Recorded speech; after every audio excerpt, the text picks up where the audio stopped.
দোকানে বসে আছি, একটা সুন্দরী মেয়ে এসে বলল, এই, তোর কাছে কি সিগারেট আছে? হ্যাঁ, সিগারেট তো আছেই। কি সিগারেট দিব সেটা বলেন।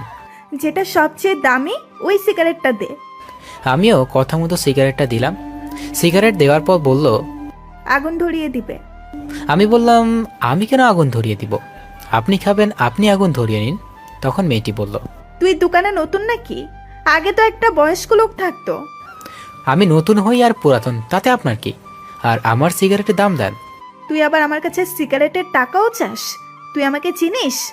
আমি হলাম মাফিয়া কুইন। আমার কথা এলাকার সব মানুষ পরিষ্কার পানি গুলা করে খায়, আর তুই আমার কাছে টাকা চাস? তোর তো অবস্থা খুব খারাপ হবে।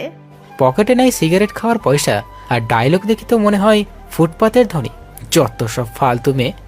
এটা বলার সাথে সাথে মেয়েটি আমাকে ঠাস করে একটা থাপ্পড় মেরে আমাকে থাপ্পড় মারায় আমি দুই গালে দুইটা বসিয়ে দিই, আর মেয়েটি চিৎকার দিয়ে ওঠে।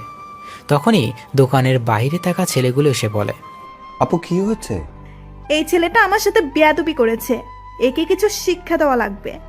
এটা শুনে ছেলেগুলো বলতে থাকে, কি, এই ছেলে তোমার সাথে বেয়াদবি করছে? শালাকে এখনই মজা দেখাইতাছি। এটা বলে যখনই ছেলেগুলো আমাকে ধরতে আসবে তখনই বাবা এসে বলল, কি হয়েছে? তোমার ছেলে আমার সাথে বেয়াদবি করেছে, আর এর জন্য আমি তোমার ছেলেকে শাস্তি দিব। ও এখানে থাকে না, 2 দিন এসেছে, আপনাকে হয়তো চিনে না। আর ভুল করলে আমি ওর হয়ে ক্ষমা চাচ্ছি, তা ওকে ছেড়ে দিন। ঠিক আছে, তুই ভালো মানুষ বলে তোকে ছেড়ে দিলাম। পরের বার সাবধান করে দিস, তা না হলে পরের বার কিন্তু অনেক পস্তাবে।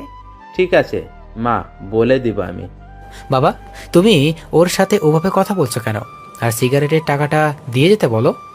টাকা আমার কাছে পাই, আমি দিবানি। এত কথা বলো কেন তুমি? আমি কথা বলছি তো, তাই না? মা, তুমি চলে যাও, আমার ছেলের কথা কিছু মনে করো না, ওর একটু রাগ বেশি তো। পরে মেয়েটি ওর তার ছেলে পেলে সবাই চলে গেল। তখন বাবা বলল, তুই কি মেয়েটাকে চিনিস বাবা? মেয়েটিকে চিনি আমি কি করব? আর মেয়েটিকে? মেয়েটির নাম হলো সাইফাতুল আয়াত, অনেক জেদি এবং বদমেজাজি মেয়ে। তুমি তো মনে হয় শুনেছ শুভ মাস্তান এর কথা। ওই হলো শুভ মাস্তান এর হবু বউ। সেই জন্য কোনো ছেলে পেলে তার সাথে লাগতে আসে না, সবাই ভয় পায়। আব্বুর মুখে শুভ মাস্তানের নাম শুনে মনে মনে ভাবতে থাকলাম, মাস্তান হলাম আমি, আর আমি জানি না আমার হবু বউ। ও আচ্ছা, আমি বাবাকে জিজ্ঞেস করলাম, বাবা, শুভ মাস্তান থাকে কোথায়? তুই যেখানে থেকে লেখাপড়া করিস কুড়িগ্রামেই থাকে। তুই চিনিস না নাকি? অনেক খারাপ লোক, বুঝছিস? তবে শুনছি গরিবের কখনো কষ্ট দেয় না, বরং সাহায্য করে। শুধু ধনী আর অবৈধ ব্যবসা যারা করে তাদেরকে খুন করে। আমি চিনব কি করে বলো? আমি অনেক ভদ্র, আর খুন খারাপই দেখে ভয় পাই। তুমি তো এটা জানো, তাই না? ওইসবের মধ্যেও না যাওয়াই ভালো। দোকানদারি ভালো করে কর, কারোর সাথে খারাপ ব্যবহার করিস না। 2 দিন এর ভিতরে শরীর ঠিক হয়ে যাবে, তখন আমি বসতে পারবো। দোকানদারি করা বন্ধ করে দিলেই তো আর হয় না। তোমার আম্মুর ছোট বোন খরচ তো আমি চালাতে পারবো, আর আমি তো টাকাও পাঠাই। বাবারে, অনেক আগের থেকে ব্যবসা করি। দোকানে বসে মানুষের সাথে কথা না বললে ভালো লাগে না। তুই অনেক টাকা পাঠাইলেও যতদিন শরীর চলবে ততদিন দোকানেই বসে থাকবো। হয়েছে হয়েছে, আর বলতে হবে না। তুমি দোকানে বসো, আমি খাবার খেয়ে আসি। খাবার খেতে বাড়িতে চলে আসি, আর এসে মাকে খাবার দিতে বললাম।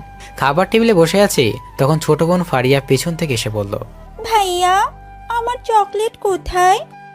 তুই কি এখনো ছোট আছিস নাকি রে? তুই এখন 10ম শ্রেণীতে পড়স, এখনো চকলেট চাস? তুমি আনছো কিনা বলো।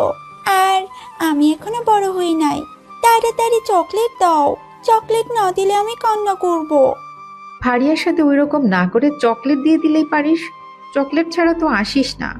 চকলেট দিয়ে খাওয়া শুরু কর। চকলেট দিয়ে খেতে বসলাম। খাবার খাওয়া শেষ করে আবার দোকানে যাই, আর আব্বুকে বাড়িতে পাঠিয়ে দিই। সারাদিন দোকান